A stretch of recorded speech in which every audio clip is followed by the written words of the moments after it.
এবার ঈদুল আজহা উপলক্ষে হাটে এসেছে ২টি উট, দাম ৬০ লাখ টাকা। প্রতি ঈদুল আজহায় বিত্তবানরা বড় গরুর পাশাপাশি উট দুম্বা কোরবানি দিয়ে থাকেন। তাদের জন্য এবারও গাবতলী পশুর হাটে ভারতের রাজস্থানের পুষ্কর থেকে আনা উট দুম্বা তোলা হয়েছে।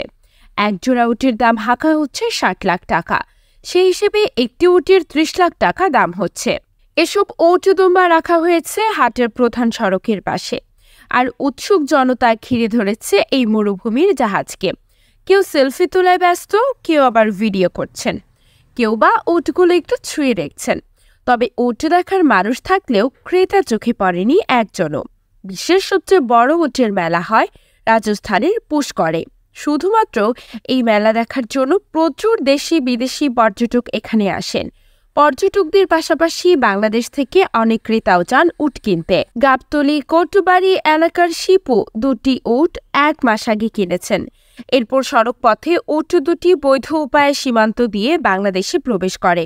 মালিকের দাবি, প্রতি উটে ১৫ থেকে ১৭ মণ মাংস মিলবে। তিনি উটের ব্যবসার সঙ্গে ১৫ থেকে ১৬ বছর জড়িত বলে দাবি করেন। পরিচর্যা হিসেবে ঘাস, কুড়া ও ভুসি খাওয়ানো হচ্ছে উট দুটিতে। হাটে দুম্বাও বিক্রি হচ্ছে। এই দুম্বাগুলো রাজস্থান থেকে দেশে আনা হয়েছে। প্রতি দুম্বার দাম হাঁকা হচ্ছে ৩ লাখ টাকা। দাবি করা হচ্ছে এসব দুম্বা থেকে ১০০ কেজি মাংস মিলবে। দুম্বা মূলত ভেড়ার মতো দেখতে, পালনও একইভাবে করা হয়।